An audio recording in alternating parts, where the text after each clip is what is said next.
On va écouter Jean-Luc Mélenchon. Le groupe La France Insoumise vient de se réunir et de délibérer pour analyser les informations qu'il a reçues en cascade ces dernières heures et qui lui font sentir un franchissement de seuil dans la direction pharaonique de la monarchie présidentielle telle qu'elle avait été mise en scène le soir de la pyramide du Louvre. Franchissement de seuil. Nous sommes convoqués pour une session extraordinaire dont aucune borne n'est prévue. Autrement dit, la session extraordinaire dont la convocation est le privilège du président ne prévoit aucune limite dans le temps.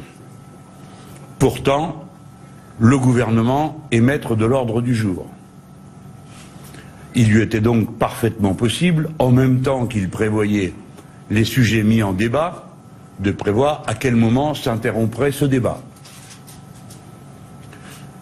S'il estime que trop de sujets l'empêchent de faire un calendrier prévisionnel stable, eh bien il n'a qu'à retirer des sujets.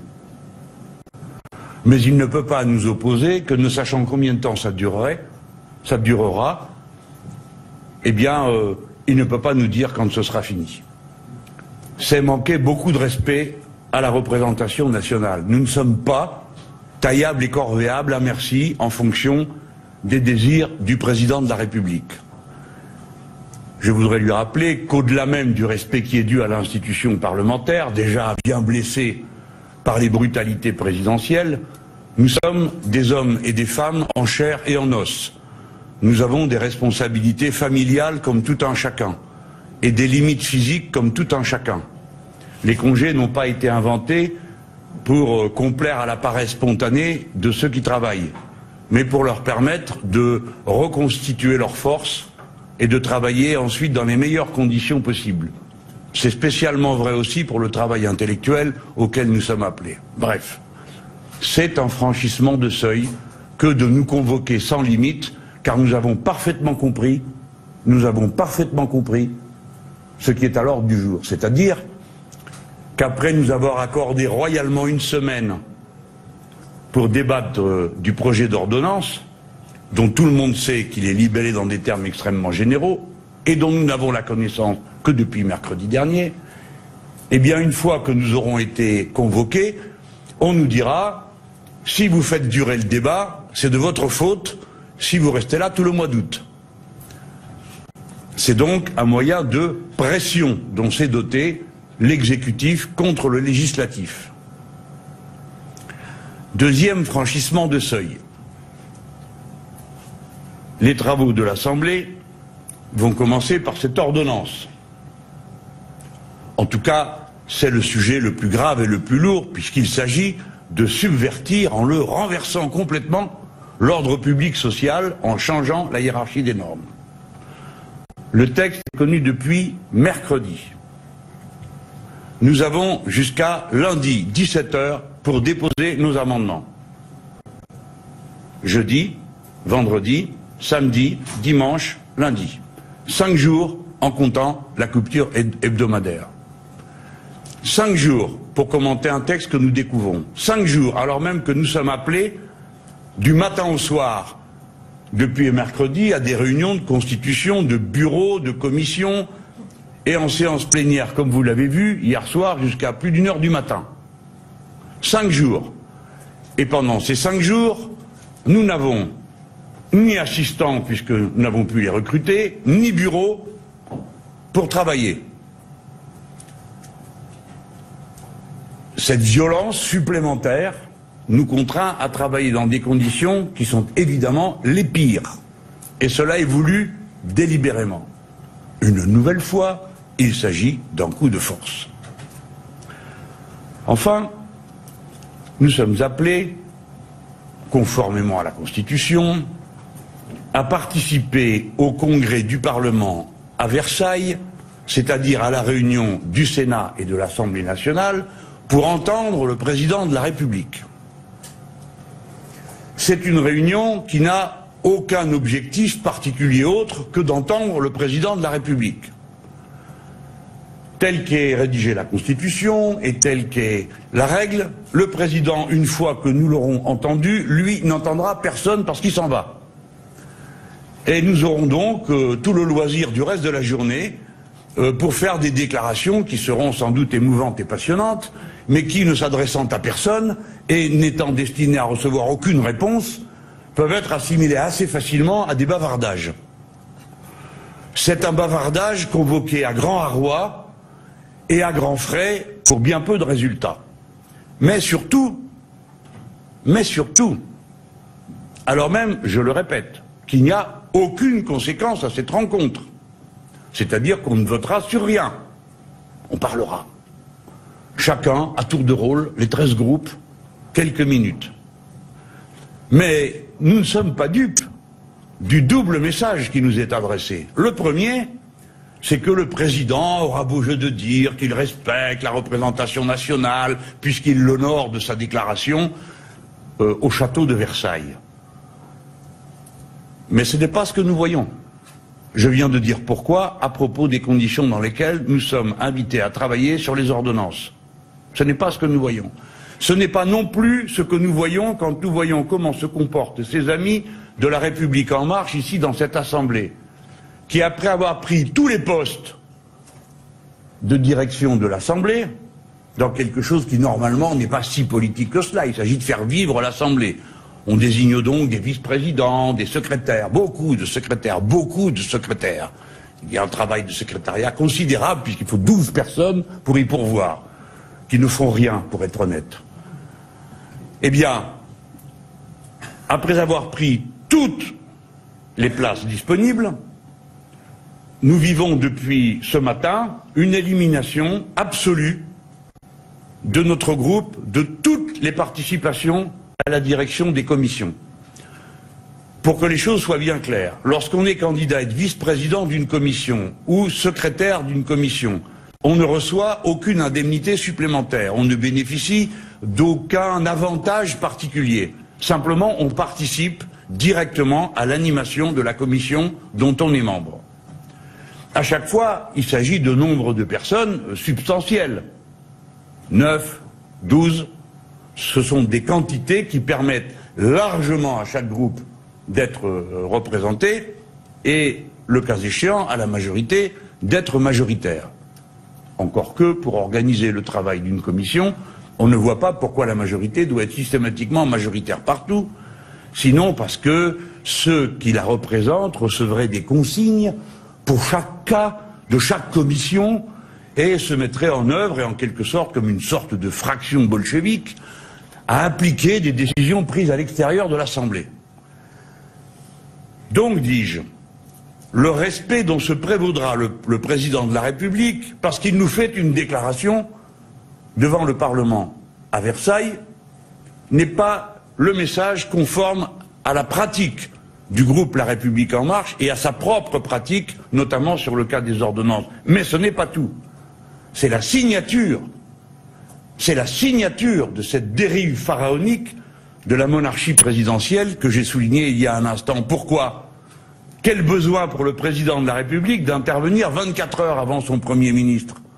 Nous comprenons parfaitement que le message politique essentiel, c'est qu'il parle avant l'autre, avant son collaborateur en quelque sorte, qui viendra lui nous régaler du même discours, on imagine qu'il va dire la même chose le lendemain, devant les assemblées, et notamment devant l'Assemblée nationale, et nous pourrons répondre, c'est la Constitution, au Premier ministre, après avoir ouï le président de la République.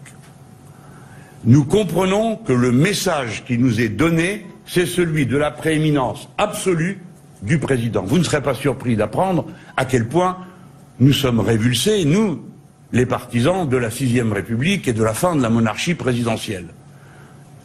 Nous pensions que cette élection, l'abstention massive qui s'est exprimée, le dégagisme total qui a dévasté les deux grandes organisations politiques qui portaient sur leur dos ces institutions, que ce message du dégagisme et de l'abstention avait été entendu. Eh bien oui, il l'a été, mais exactement au sens inverse de ce qu'on prévoyait. Et alors qu'on nous a beaucoup parlé de renouveau, de modernisation, eh bien le renouveau et la modernisation consistent à rendre plus pyramidal que jamais le système du pouvoir que nous connaissions jusque-là. Dès lors, que faire?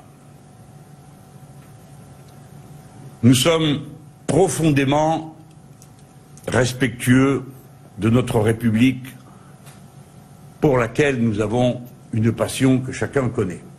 Quand je dis notre République, je n'évoque pas de numéro.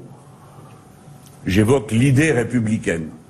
Et nombre d'entre nous, pas tous, ne sont pas insensibles à une certaine pompe républicaine qui, de temps à autre, permet de souligner la victoire que nous avons remportée sur l'Ancien Régime, les mœurs féodales et la monarchie. Mais pas comme c'est pour illustrer exactement le contraire, c'est-à-dire une sorte de régression. Quels sont les moyens dont nous disposons pour faire connaître et entendre notre protestation? De quels moyens dispose-t-on pour dire aux Françaises et aux Français « Attention, quelque chose d'important est en train de se passer ». Car M. Macron n'est pas un homme qui agit avec désinvolture, il agit avec calcul, avec méthode. Et sa pensée, comme vous le savez, est complexe au point que vous ne pouvez vous-même être capable de la capter dans une conférence de presse. Donc nous pouvons compter sur un homme qui a une pensée assez complexe pour comprendre que s'il intervient juste avant le Premier ministre, qui pourtant, au terme de l'article 20 de la Constitution de la Ve République, dirige et conduit la politique de la nation, c'est qu'il entend bien rappeler que le seul qui la conduit et qui la dirige est lui. Que faire? Par quels moyens s'opposer? Par quels moyens faire connaître notre position? Regardez, nous venons de le faire depuis maintenant 48 heures.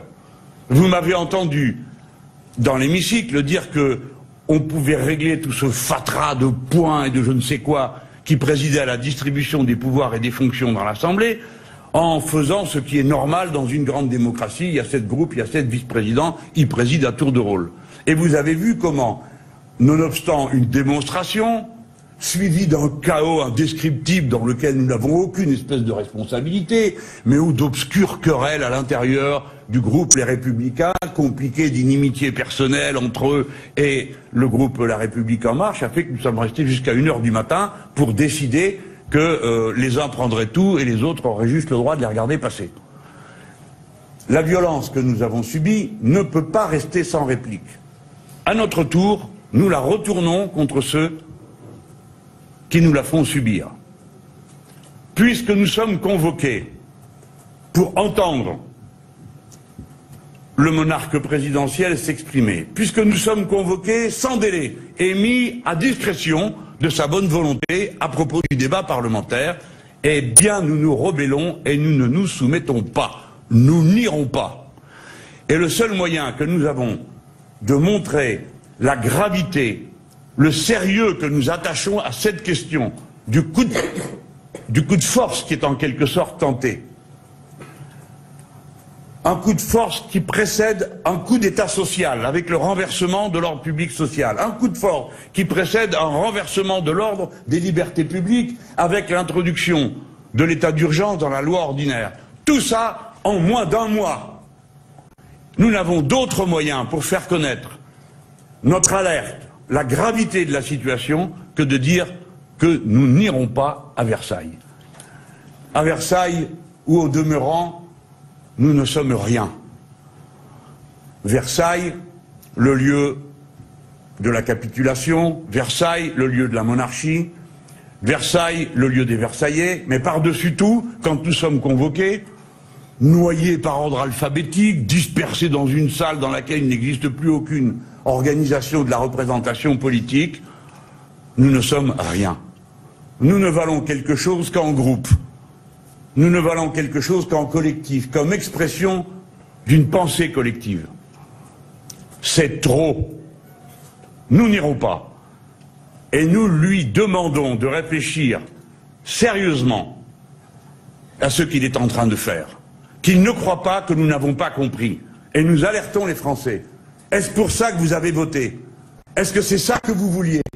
Comme renouveau de la politique, que de voir quelqu'un qui était déjà un monarque plein de pouvoir se transformer en un pharaon?